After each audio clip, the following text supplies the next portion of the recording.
ओम शांति। आज समझते हैं दृष्टि देने का वास्तविक अर्थ क्या है, सूक्ष्म भाव क्या है। तो बाबा ने एक मुरली में देखो बोला था कि ऐसा नहीं कि कोई निष्ठा में बैठे और उनका योग कराए। दृष्टि तो दे, शुरू में हम दृष्टि की हमें जरूरत पड़ती है, इसलिए संस्था में, माउंट आबू में, सेंटर में, हर गीता पाठशाला में, सब जगह जो होते हैं, जो हमारी सीनियर होती हैं, हमें दृष्टि देते हैं। जब तक देते हैं जब तक कि हमारी आत्मा होने की स्मृति पक्की न हो जाए, है ना।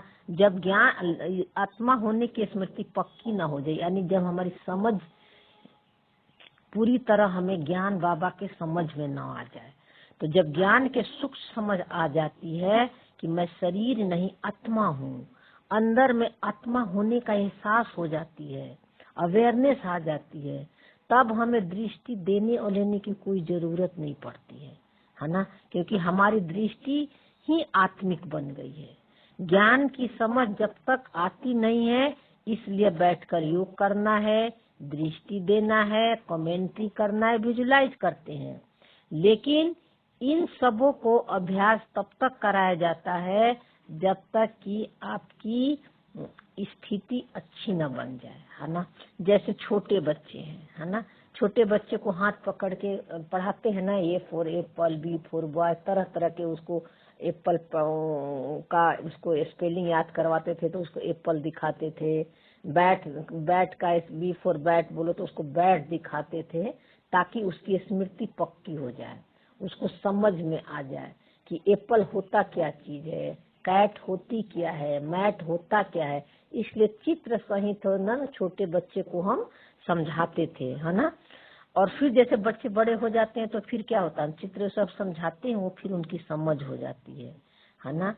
उसी तरह जब हम सूक्ष्म लेवल यानी एडवांस लेवल के ज्ञान जब हम सुनते हैं और जब हमारी समझ खुलने लगती है, तो इसमें हमें दृष्टि देने लेने की जरूरत नहीं होती है ना। जरूरत महसूस नहीं होती है। दृष्टि देने लेने से क्या हम बदल जाते हैं? नहीं बदलते हैं ना। हमें आत्मा का एहसास हो जाता है। दृष्टि भी देते हैं तो मैं समझ हम भी आत्मा, ये भी आत्मा है, हम दोनों तो आत्माएं ही हैं, है ना। यही मन के अंदर संकल्प क्रिएट करते थे, है ना। ठीक है ना। तो मैं आत्मा हूँ, ये तो समझ से अनुभव होता है, क्योंकि ज्ञान एक समझ है। और जब तक ज्ञान की पूरी आपकी क्लियरिटी नहीं होगी, स्पेशली सूक्ष्म लेवल पर, तब तक आप आत्मा के एहसास नहीं कर सकते, है ना। शब्दों तक ही रह जाएगा, है ना। एक बार बोली थी वो दादी जानकी का, सुना था इसने, है ना, कि दादी जानकी ना किसी को कुछ पिला रही थी, भोग कुछ पान कुछ होगा, जल वल कुछ दे रही होंगी, और दृष्टि भी लोग ले रहे थे दादी से। तो कोई आया हुआ था जो कि जिनके बच्चे का आंख ठीक नहीं हो रहा था, तो वो दादी के हाथ से पानी पिया कि वो जल पिया शायद, कि पता ना टोली खाया, इसको ठीक से याद नहीं है। तो उसकी आंखें की रोशनी आ गई, वो ठीक हो गया। तो उन्होंने बोला ना कि आपकी जो है ना दृष्टि से इसकी आंखें ठीक हो गई। तो दादी ने क्लियर बोला था कि मेरी दृष्टि से नहीं हुई है ठीक, है ना, इसको होना था ठीक, है ना, ये ऐसा सिचुएशन बनना था और ऐसी टाइम में इसको ठीक होना था, हमने कुछ भी नहीं किया। हमने ये बात सुनी थी, दादी जानकी ने ये बोला था ये बात, है ना। तो दृष्टि देने लेने से हमारी दृष्टि नहीं बदल जाती, हमारी समझ नहीं बढ़ जाती है। दृष्टि देने लेने का मतलब है कि आपको किसी का शरीर देखते हुए शरीर न दिखे, आत्मा दिखे, है ना। और उसको भी आप जो है उस दृष्टि से देखेंगे जैसे आप अपने को देखते हो, संपन्न और संपूर्ण आत्मा, चाहे किसी का कैसा भी रोल हो। ये है दृष्टि देने और लेने का मतलब, है ना। तो इसलिए इसको समझना बहुत जरूरी है ना।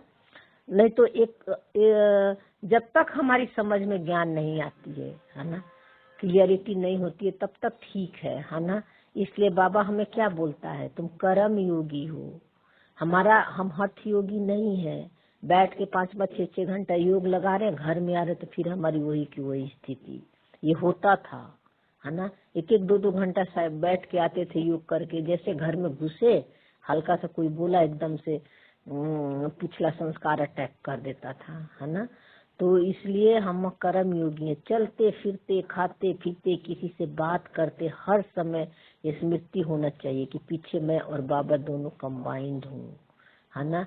आत्मिक दृष्टि बना रहे। बाबा से बातें करते रहना मतलब, इसका मतलब क्या, मन में जो रोल की गांठें हमारी बनी हुई है, सारा दिन चलते फिरते हम क्या करते हैं, अपने मन के ऊपर अटेंशन देते हैं, है ना, कि मन में अभी क्या चल रहा है, मन कहाँ कहाँ भी दुख ले रहा है, कितना मन को पास्ट की बातें में इसको इंटरेस्ट आ रहा है, मन में जो कुछ भी प्रदर्शनी चलती है, कहानियां चलती है, उसको हम साक्षी होकर देखते हैं और उससे बार बार याद दिलाते हैं कि ये सब मेरा नहीं है, उसमें मैं और मेरा नहीं लगाते हैं, है ना। अपने साइलेंस में चले जाते हैं, बैक हो जाते हैं। देखिए, और बैक, मेरा नेचर क्या है, साइलेंस, है ना। तो धीरे धीरे जो पुरानी मन की गांठें हैं वो सब खुलने लगती है। तो ये कैसे खुलता है, ज्ञान से खुलता है, समझ से खुलता है। तो ज्ञान की क्लियरिटी बहुत जरूरी है ना। तब सूक्ष्म ज्ञान से ही हमें क्लियरिटी होती है कि हम रोल नहीं सोल हैं, क्योंकि हम मन के संकल्पों को चेंज नहीं कर सकते। जो मन को चेंज करने की कोशिश करता है कि मन में जो कुछ वह सब चेंज हो जाए, है ना, तो वो सबसे बड़ा ज्ञानी है, क्योंकि सब स्क्रिप्टेड रोल है, उसको कोई चेंज नहीं कर सकता। बस आपकी दृष्टि आत्मिक होना चाहिए, और वो दृष्टि बाहर तो बहुत दूर, बाहर तो छोड़ो, देखो आत्मा देखो या न देखो, पहले आपकी आत्मिक दृष्टि अपने प्रति होना चाहिए कि मैं आत्मा हूँ, और मन के अंदर जो आ रहे हैं संकल्प, थॉट, ड्रामा के स्क्रिप्टेड रोल, उसको अपने से अलग देखना, उसमें मैं और मेरा नहीं लगाना। ये आपकी आत्मिक दृष्टि पक्की होनी चाहिए। तब हम यही दृष्टि दूसरों को भी इसी दृष्टि से देखते हैं। ये है यथार्थ दृष्टि देना और लेना।